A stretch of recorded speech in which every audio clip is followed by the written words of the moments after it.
Good morning, colleagues and students. Welcome to episode 13 of series of GEDF Dean's Vision of Shared Education Futures. I am today's moderator, Li Feng, from the Institute of Higher Education, ECNU.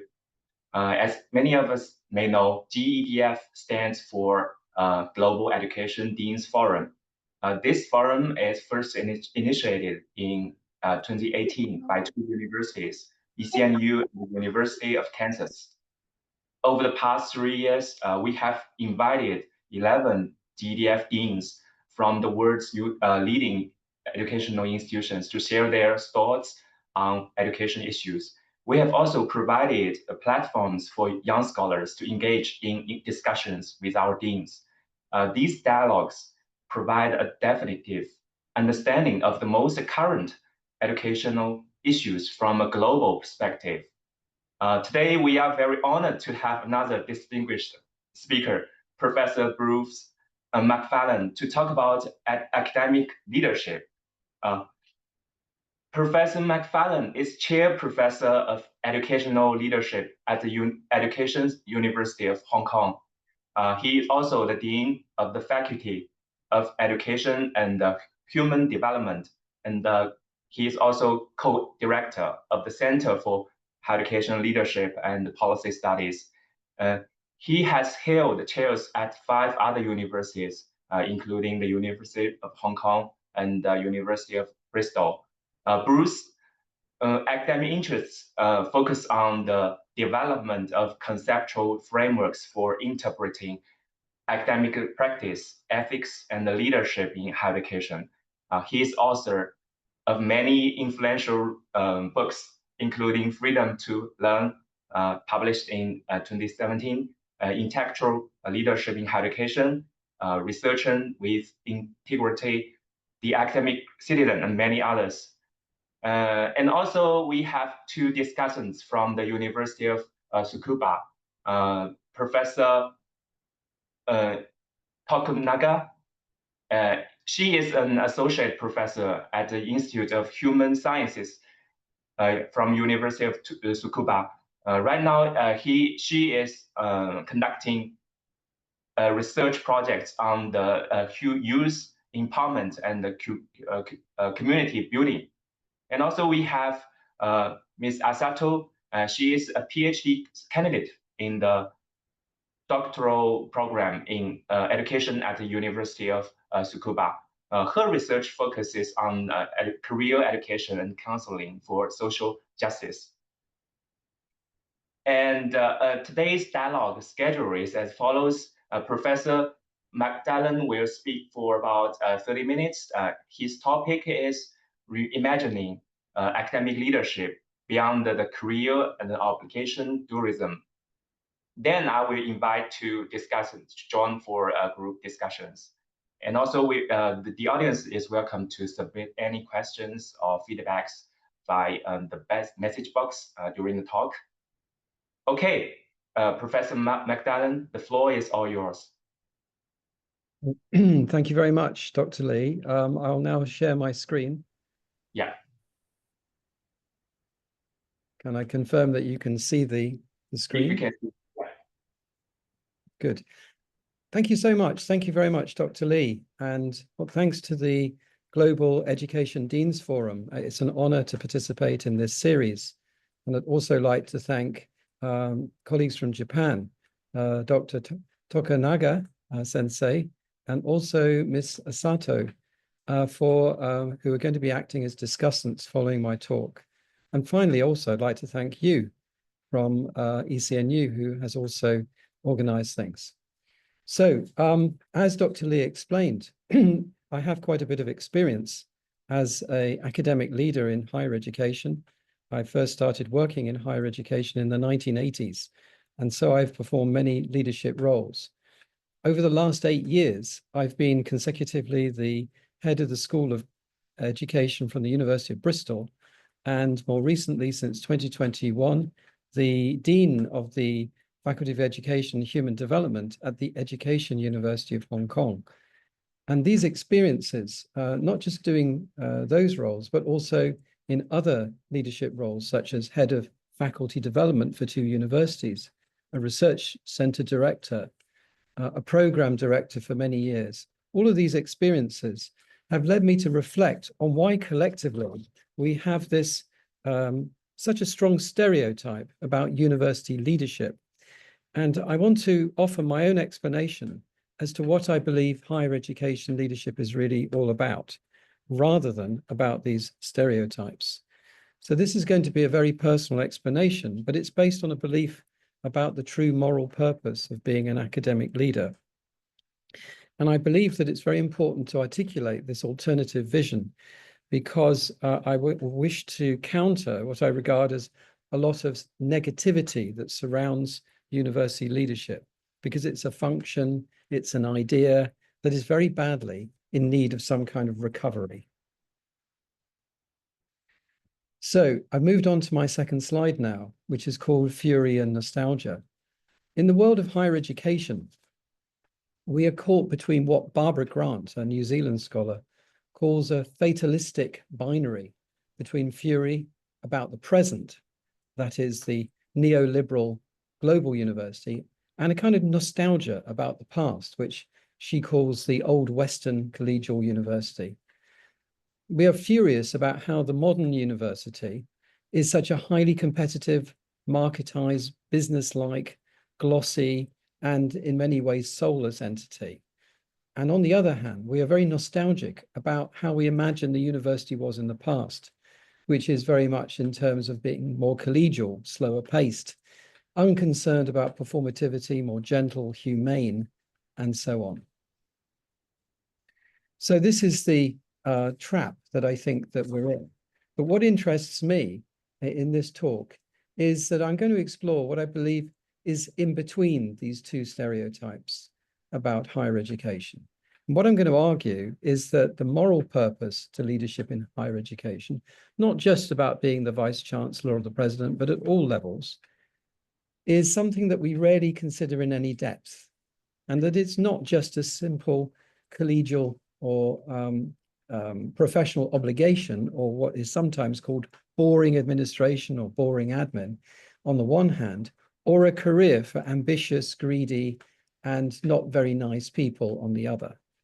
I will outline what I call a duty to serve as a moral imperative, which brings benefits to all of us. Now, this slide illustrates the fury. As you can see, there are many authors who've performed research studies about leadership in higher education, based both on interviewing both the leaders and the led, and there's a great deal of concern about it. Who do we blame for what's gone wrong? Well, I think, first of all, we obviously blame the government and indeed the concept of governmentality, as Foucault and Rose might call it. But the people we tend to blame the most are the people who are in charge of the university, the administrators, the leaders, the managers, or whatever we prefer to call them. These are the fool guys, as the Americans would say, the people who take the blame for what is perceived to go wrong. And now the language being used here and the accusations are so intense that leadership in higher education, I would argue, faces a crisis of trust and legitimacy like never before. We are being told that academic leaders are neoliberal, bullying, untrustworthy. They create dark and toxic cultures. They're grossly overpaid, and they have nothing but the worst of intentions, and so on and so forth. This is what I would call a dystopian critique, and it offers nothing except negativity and despair. So I believe it does contain elements of truth. However, it is essentially little more than a crude caricature. So these university leaders have become the hate figures, the scapegoats, the personification of neoliberalism for many academics today. And I'm not just talking about the president or the vice chancellor in a British context. I'm talking about people who hold all sorts of leadership roles, such as vice presidents, deans, such as myself, and heads of department. And as one of my colleagues who became a vice president once told me, university leadership is about going over to the dark side.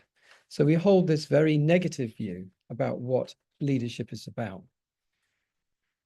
Then, as this next slide illustrates, we also have all this nostalgia about a golden age from the past.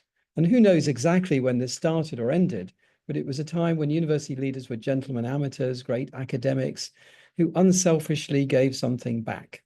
And they were ever so polite and collegial, and they brokered a dialogue and perhaps listened to different academic voices without ever quite reaching a conclusion or making a decision. Now, here I've given the example of Eric Ashby, there's a photograph of him on the slide, who self-effacingly described himself in 1970 as an administrator, having already been a president, or in British terms, a vice-chancellor at Queen's University Belfast and Cambridge University during the 50s and 60s. So can you ever imagine somebody who's got that level of experience simply calling themselves an administrator today? It's highly unlikely. And he saw the role of the vice-chancellor as a kind of moderator in academic discussions and advocated what he called the inverted pyramid of academic decision-making. And there's much here, I guess, to feel nostalgic about. I'm a great fan of Eric Ashby's work. However, he was a very unusual and outstanding scholar leader. He wasn't necessarily typical. And we also need to remember that the golden age, which we're talking about here in the not too distant past, of university leadership was in fact a male oligarchy of senior professors and heads of department. And indeed, in some places of the world, it is still, of course, much the same. But in truth, the golden age was not really as golden as we might think it was. So why would anyone, in their right mind, as I've called it, become an academic leader? It doesn't seem to make a lot of sense, does it? Rosemary Dean came up with a typology of motivations back in 2003. And the reasons that she offers appear to be pretty uninspiring. There are those who feel obliged to give something back, or perhaps just block someone else who they don't like from getting the job. And then there are the careerists, as you see at the bottom there, the career track, who are probably past their best maybe in terms of research and want to boost their pension and extend their careers. And this is sometimes an accusation that's particularly made against people from the STEM subjects, where they can't keep up with the research and then go into leadership roles. So the motives seem to be about reluctance or about blocking others or about personal ambition. It's not very inspiring in looking for really positive reasons to lead, is it? And so even worse, a lot of people who I would describe as dystopians here, Shaw and Davidson, who are famous for their work in this area, like to caricature academic leadership as about selling out to neoliberalism. Leaders are seen as doing the dirty work of the neoliberal academy consciously, so they're consciously complicit. They're essentially an unprincipled money grubber. If they're unwitting in terms of their complicity, they're really a dupe, someone who's been taken in or fooled. And then coercively complicit means that you don't really have the strength of character to resist the performance expectations of neoliberalism. All very, very negative types of reasons to lead. So where does this lead us? Well, it leads us to a situation where I would say that there's something really missing. And there's a need for something more positive and values-based. And I don't think I'm being at all misty-eyed to suggest this. So this is what I'm calling the duty to serve, which is somewhere in between the extreme stereotype of fury and nostalgia. So what do I mean by the duty to serve? What is it? I've given a little definition of what I mean by it here. And so firstly, I see the duty to serve as being grounded in a number of principles. Firstly, a distributed or shared model of leadership, not simply based on what is sometimes called great man theory, that one individual can simply change and shape everything. Everyone has a duty to serve as everyone benefits from preserving an environment that preserves an open society, as I'm labeling it. And this idea of the open society, here I'm drawing very much on the work of Karl Popper. Secondly, the motivation of the leader should be to serve others. This is what Robert Greenleaf calls servant leadership. It's not about personal power for the sake of gaining personal power. It's about the fact you want to serve others. And thirdly, it's a commitment to upholding the values or virtues of an open society and opposing forces that seek to close it down. And the final thing that I've talked about is that it's very important that leaders who want to uphold certain values show some guts and commitment to oppose all forms of corresponding wrongdoing. These are things like egoism, cronyism, bullying, fraud, and censorship. Those are things which happen in academic life, but which we really ought to, as leaders, take a big, really firm stance to oppose, because they're things that undermine the open society that is the bedrock of academic life. So I'm now going to give you a little model of what I'm talking about. So I'm trying to explain what I mean by the virtues of an open academy. I use the word virtues. These are personal dispositions, but it's quite a similar word in normal parlance to values. But philosophically, it means that we're looking at someone's personal character. Now, the virtues I've identified here, humility, openness, respectfulness, honesty, and tolerance, are ones that I'm going to explain in a moment. But I believe that there are certain threats to these particular virtues. And the key part of what I'm talking about is why it's important for leaders to oppose any kind of efforts to undermine these values through these sorts of things. And here are the various virtues that I have, vices. These are things which undermine virtues, which I have identified. So let me just go through them individually, hopefully to help you understand. So the first one that I've identified, it's on the sort of towards the top on the left, but it's not the uppermost, is humility. Now, by humility, I mean the need to resist personal aggrandizement and remain humble about one's own academic work and contribution to new knowledge. It's important that we're not captured by the vice of egoism, which is becoming more and more of a problem in modern academic life. Now, personal success as a researcher is now celebrated like never before by PR-hungry departments, universities, and publishers. When I first worked in higher education in the 1980s, and somebody did something good in research, they often were somewhat embarrassed and didn't want to tell anyone else about it. Now we shout about everything from the very rooftops. And this is having, I would argue, quite a bad effect in academic life. We've got lots of awards, haven't we, for the best researcher, the best paper, the most promising early career researcher, and so on. These things are particularly important in an Asian context where I work. And on top of this, we have what is sometimes called QSing or quantified selfing. This is where, we post on X or on some other social media site about our latest paper, and maybe we want to boast about the fact that we've reached 5,000 citations or some other landmark such as that. So boasting has become like a new normal in academic life. Now, as a dean, I regularly interview candidates for jobs, and I often ask them, what do they want to achieve in their academic career? And when they answer, far too many people tend to say that what they want to achieve is to work in, say, a research-intensive university, or to get into the world's top 1% or 2% most cited scientists, or to win lots of research grants and so on. Unfortunately, what's happening is that they are confusing fame for real achievement. Too few of them identify real achievements in breaking new ground empirically or conceptually.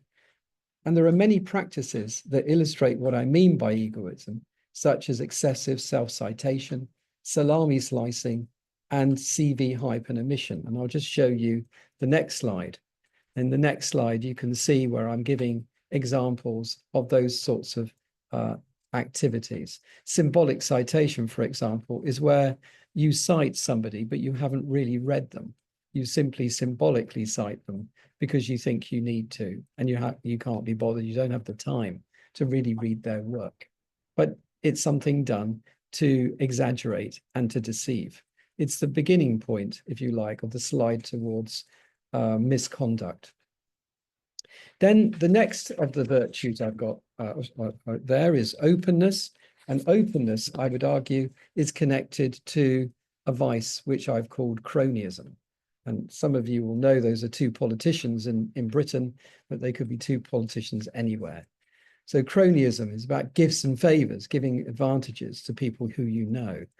And what I mean by openness is the need to be open to the scrutiny of our peers as an academic, and for academic decisions to be arrived at fairly without tribalism and cronyism, or indeed ideological bias.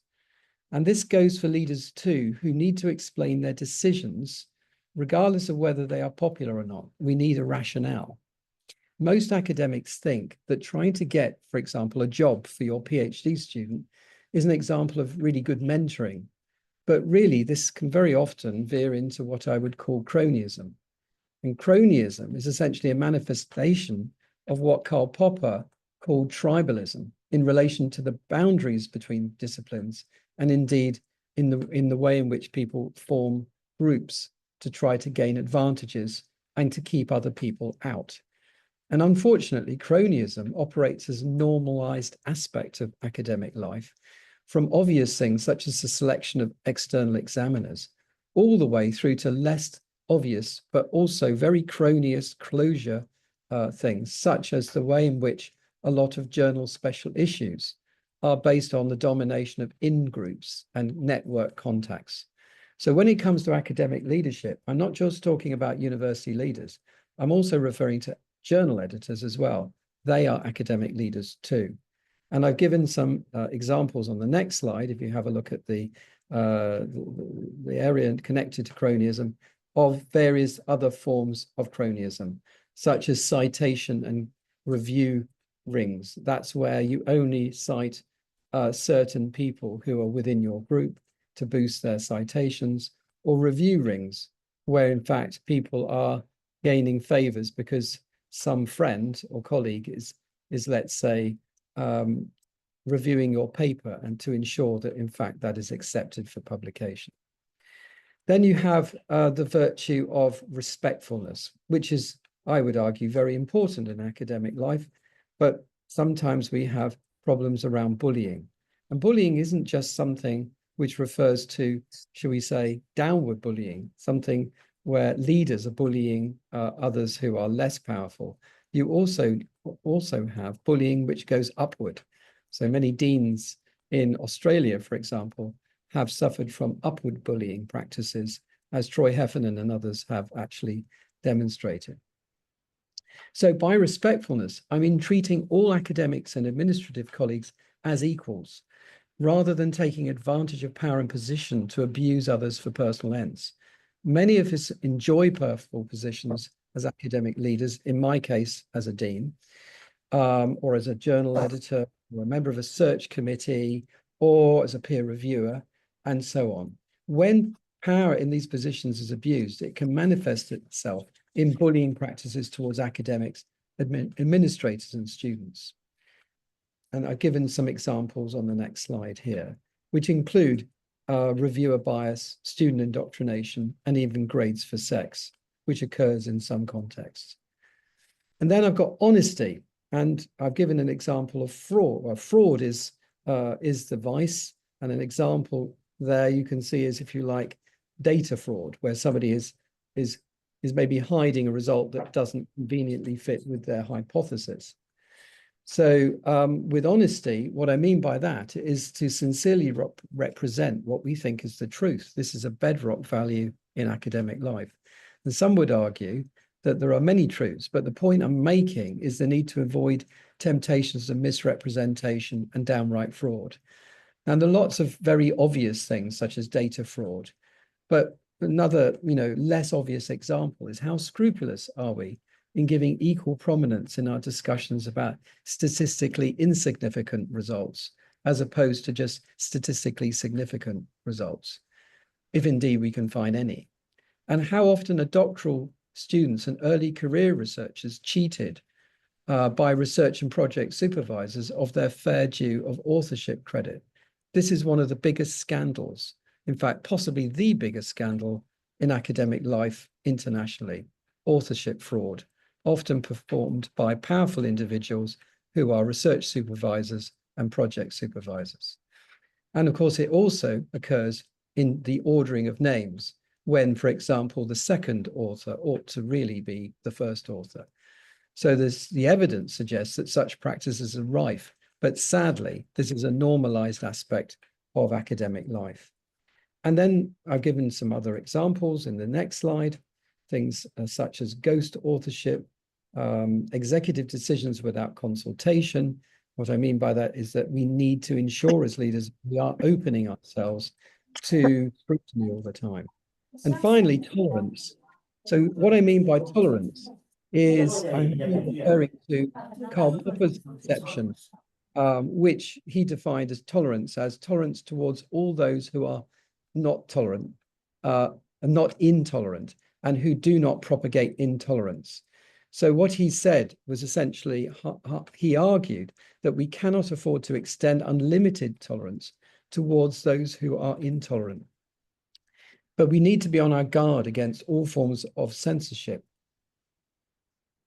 that are explicit, such as banning books or indoctrinating students. You know, whatever the political creed might be, left wing, right wing, doesn't really matter.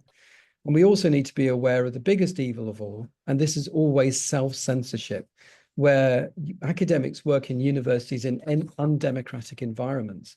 As a result, they will change their research focus, decide against investigating certain topics, and probably say less than they probably should say.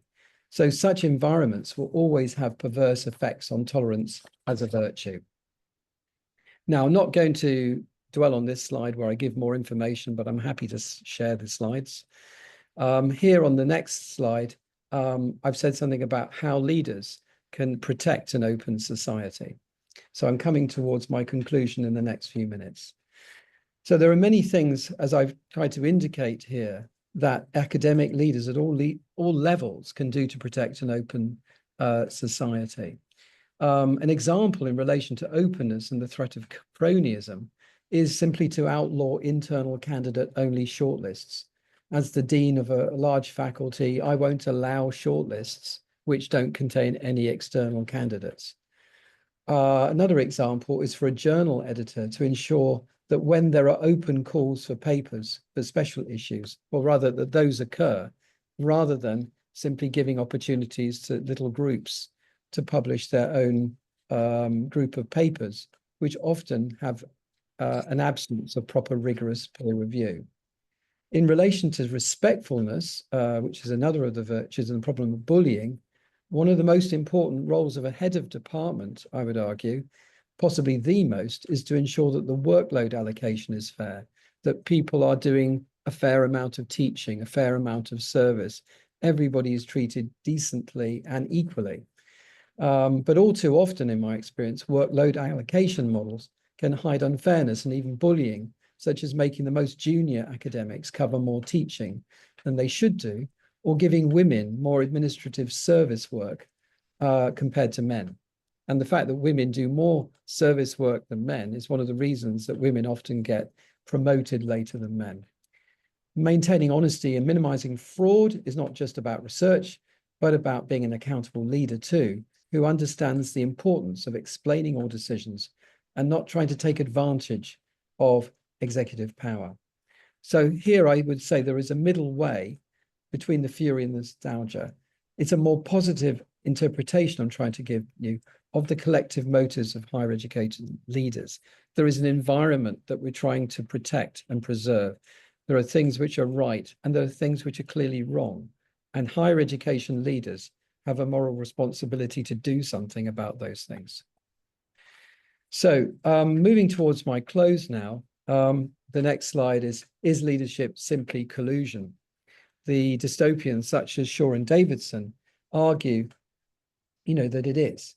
But I would say it is misleading and too idly dismissive to caricature leadership as about collusion with the enemy. It's also deeply insulting to many people, including me, who are committed to many of the virtues I've explained.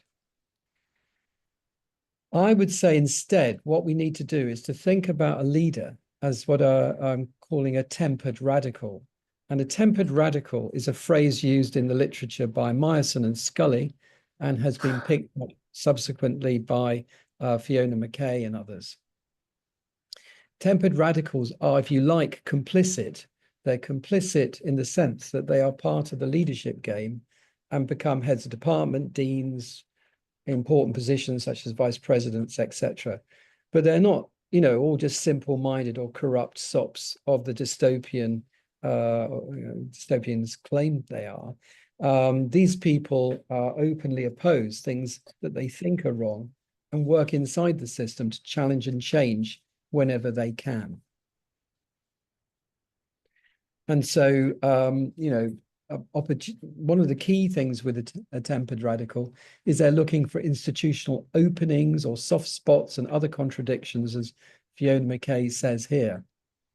Sometimes they're small wins, but they are a way of speaking truth to power and can occur in this leadership and management context.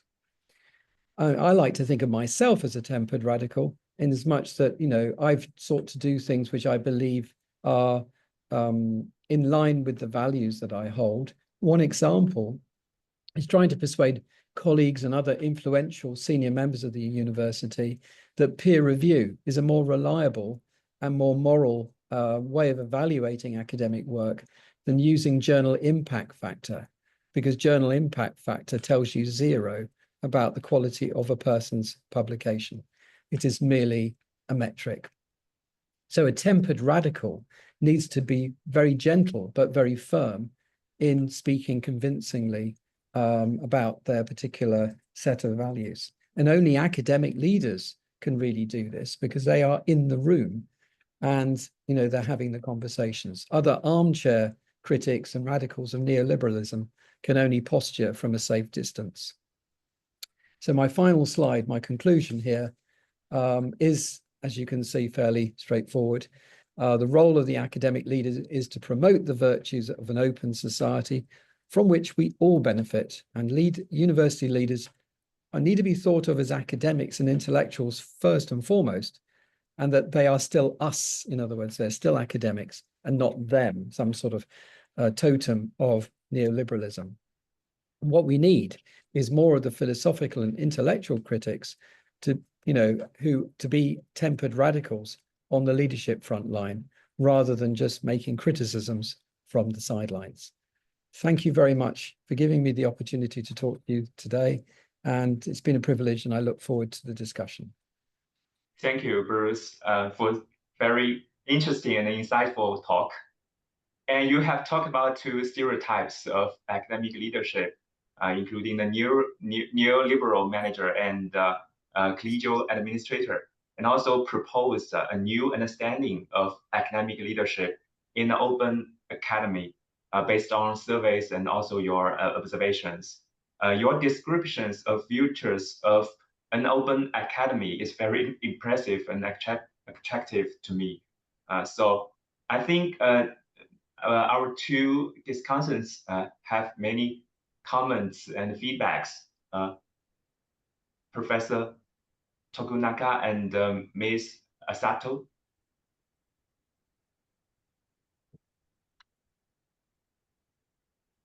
Yeah, could you give your feedback? Yeah. Professor Macfarlane, thank you so much for your very inspirational talk, and it resonated a lot with my own experience working in a Japanese university, and also, seeing the situation of academia, higher education institutions in other countries. And especially your the last point where you mentioned about the importance of leader as a tempered radical gave me like a new way of visioning, or more positive way of perceiving leaders and the important role these leaders have. And so given that, I was wondering, like, how do you nurture a community of leaders as tempered radical? Because I could assume that there might be a lot of resistance if you become more resistant to the normative academic culture. And I think it's very difficult to protect an open society. And as an individual leader, it might be very difficult. So I think creating or developing those communities and nurturing maybe hopes of tempered radical leaders is crucial. So if you have any thoughts on the ways in which you could nurture those communities is one thing I was really interested, because you mentioned about the shared model of leadership. And I think that is one of the, I think, possibilities of thinking about these academic leaders. And the second question that I was thinking was about being an advocate for students. So you didn't mention too much about students, but I think in these higher education institutions, students, like graduate students, are very vulnerable.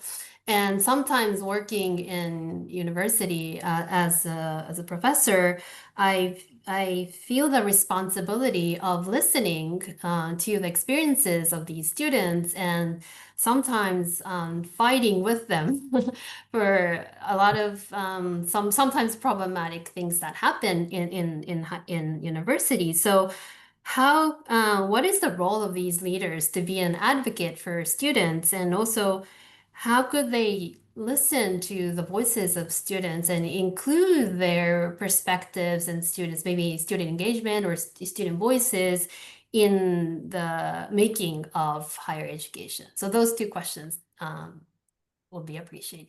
Thank you so Well, much. thank you. Yes, thank you very much, Dr. Tokunaga, for your questions.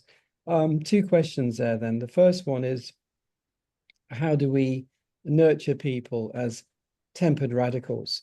That's a very difficult thing, but in my work, I've put quite a lot of emphasis in the past on the service role. I wrote a book called The Academic Citizen. And one of the things that we're very poor on doing as universities, but also as the academic profession, is we don't think about the service role as important. In fact, of course, yeah, I would argue it's the most important role. When you ask an academic, what is your job? They'll tend to say, well, I do teaching and I do research. And what I would say is that's actually both true and untrue.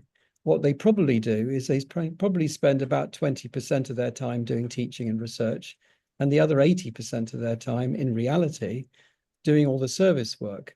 Because even if you're doing research, you might be doing things such as talking to other people, right? Reading other people's papers, editing things, etc., which is really service work.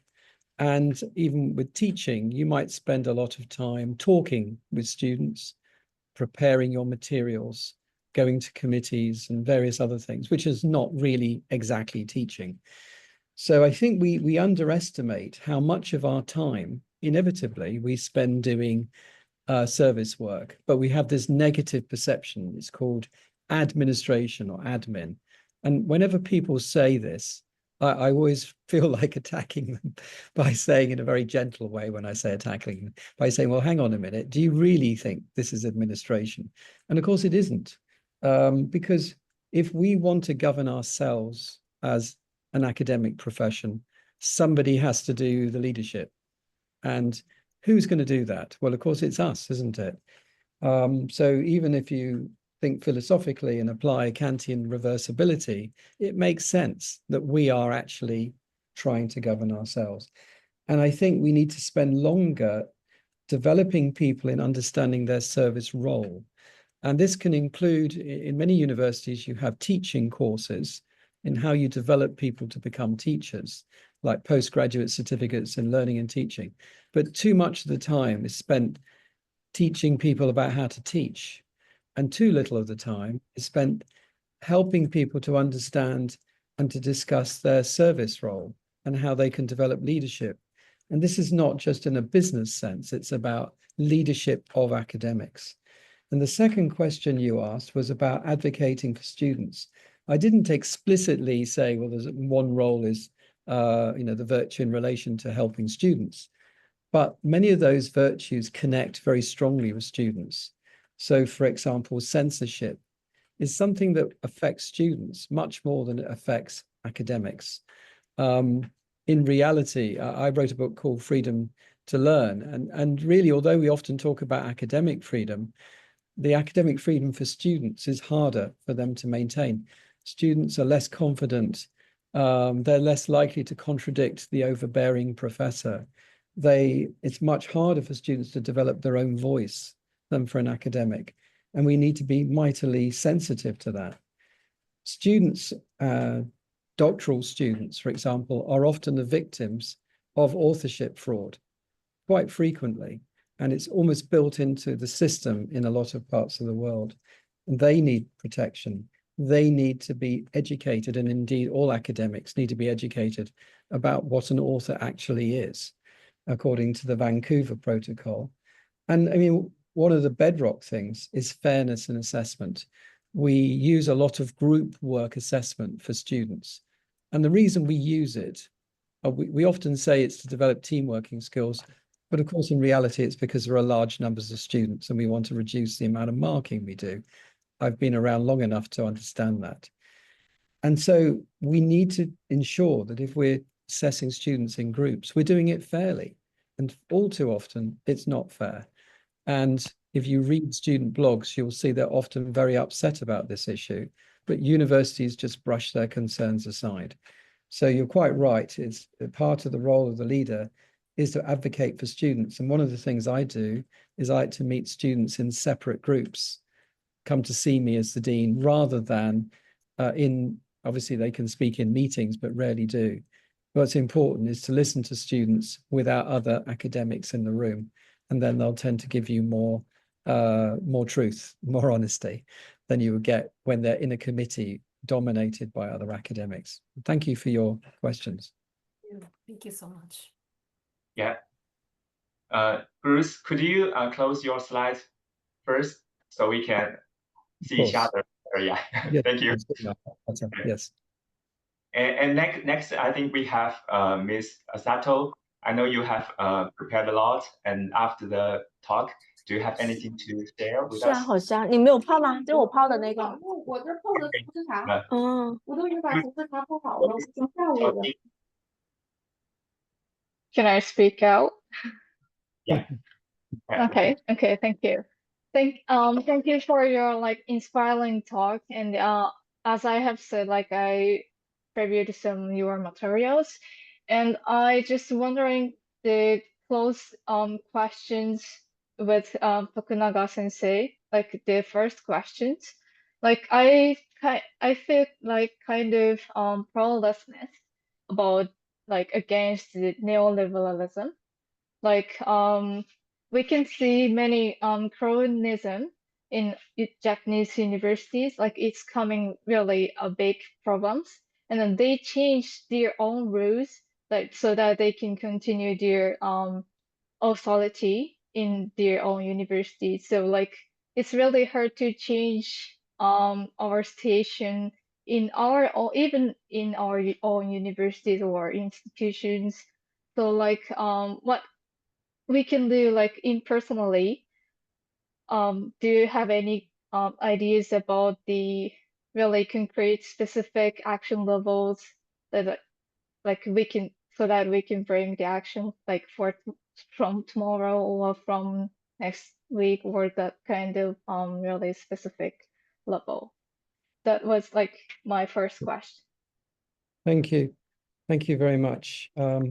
Yes, it's very difficult. I think for all organizations, you mentioned cronyism is a major issue, particularly in academia.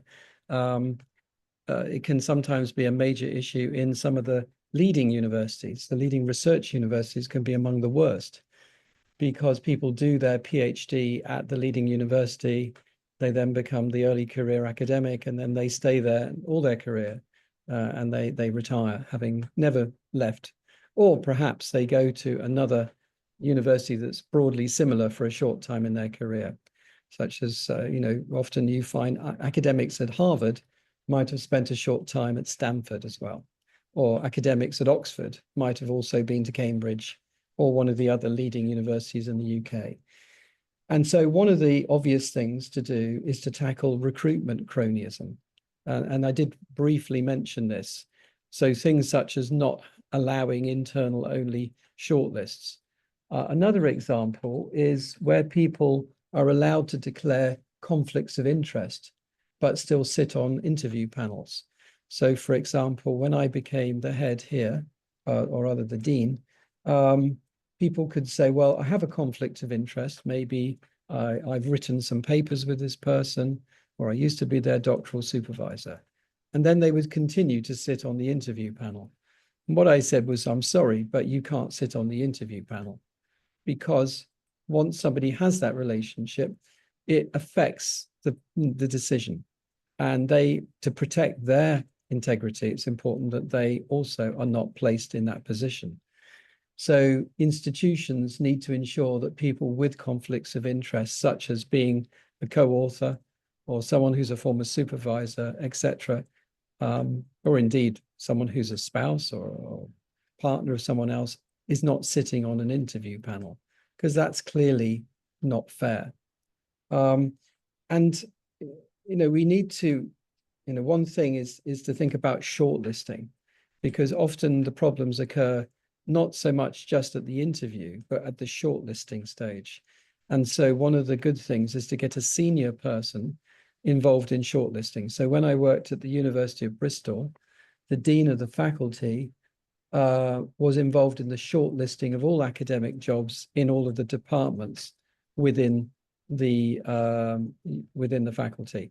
He was not the only person, but because you have somebody at another level or somebody from another department, it does help to reduce the possibilities of cronyism and academic inbreeding, as it's called.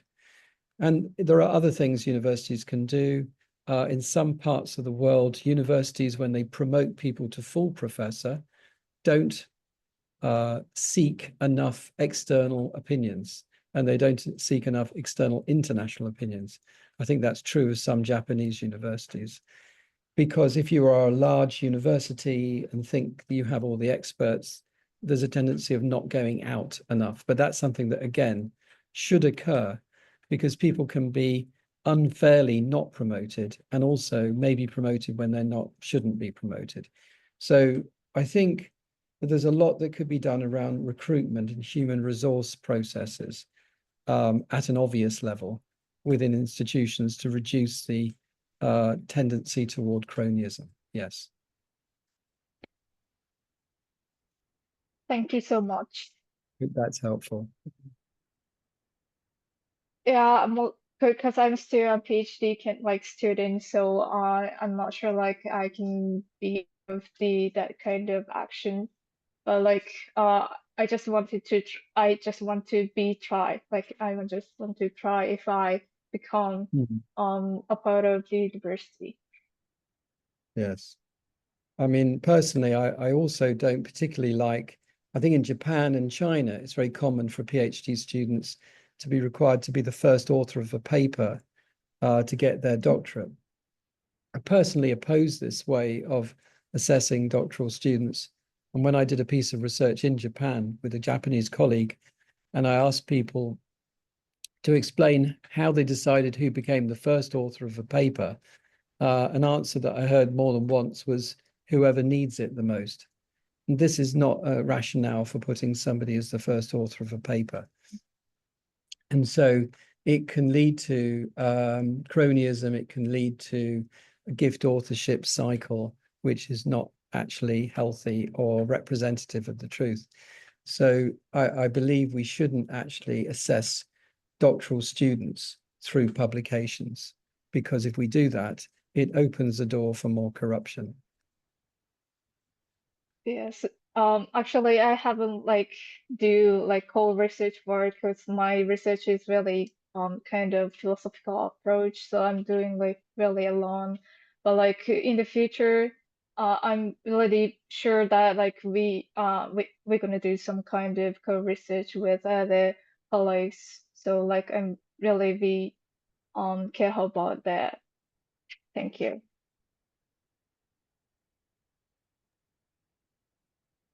So can I go to the next question if we have time? Yeah, you can go ahead to Do we? the question. Yeah. Okay.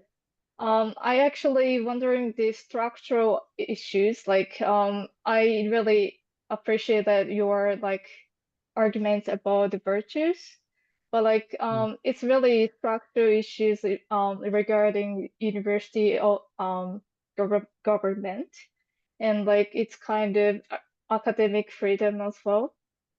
So like, what do you think like are the underlying factors that lead academic leadership into fall into Korea or obligation dualism, which written in your title? Do you have any thoughts about it? Well, it's a good question. I mean, I suppose that it's partly the way that, as I was mentioning to the other discussant, that we tend to sort of think of administration, service, what I call academic citizenship, as the short leg of the three-legged stools. We don't give a lot of attention to it. So when people become an academic, they don't say, oh, I really would like to become a head of department. They don't say that. They will say, I want to be a full professor. I want to be a great researcher. They might say, I want to be a really good teacher, but they're never going to say, I want to be a leader. It tends to be something that we don't include in our vocabulary and we don't give enough attention to. I mean, why don't we have early career leadership awards? Why do we only have early career research awards? We just don't pay very much attention to leadership. And so it's something that people think they may need to do or have to do. Quite often, it's something that people think they have to do in order to get promoted. And I know a lot of people whose careers are based on having done, shall we say, some middle leadership, maybe being a head of department, maybe being the head of quite an important program, such as a doctorate. But then when they get promoted to become the full professor, they cease to do any kind of thing like that. So we tend to see leadership roles at a more junior level as a kind of rite of passage and something that you pass on to the next unfortunate person, rather than something which has any kind of credibility or basis. So we need to raise the status of leadership. It's a curious thing that although, particularly in Asia, in Japan, China, Hong Kong, I, as the dean of the faculty, I'm treated with a great deal of respect, far more than if I was working in the West. On the other hand, very few people really see these kind of roles as part of their own academic career. And so people really ought to think of it as part of their academic career.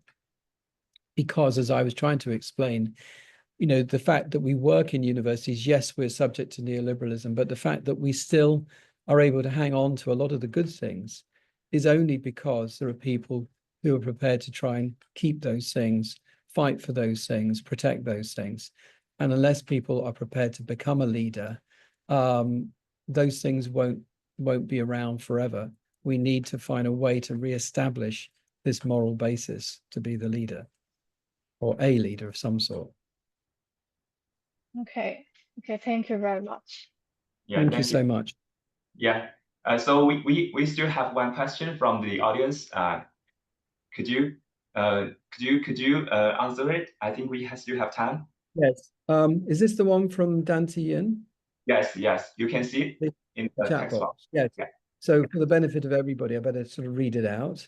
So she's asking, if a leader is committed to achieving meaningful goals and virtues, but may require more time, how can they balance external expectations such as citation counts and other metrics with the slower, more substantial progress they are aiming for?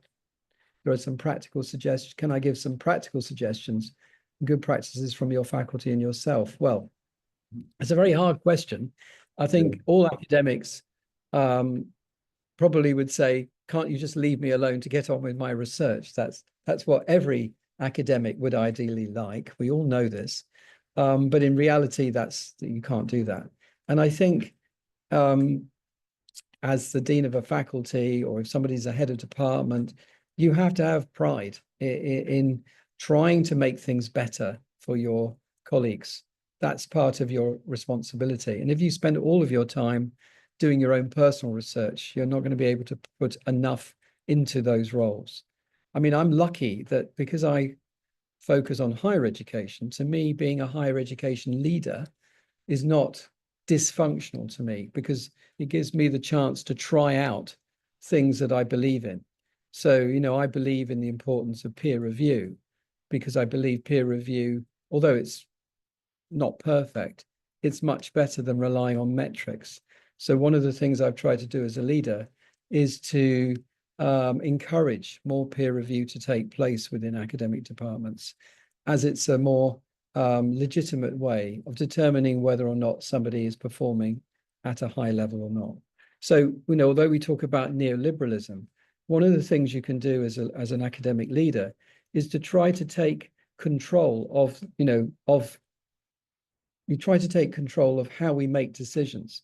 So if we allow academic universities to say, oh, well, we're just going to look at your field-weighted citation impact, your H-index, journal, impact factor, these things, actually you could say there are a lot of academics who are very complicit with this. They'll say, oh, that's great, because we don't have to actually read anybody else's papers.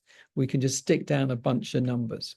But of course, if we do that, we are really just being complicit, as Shaw and Davidson would say, with neoliberalism. What we need to do is push back and say, no, we know how to actually evaluate each other's work. We are the legitimate sources of that information, that data, not just relying on numbers.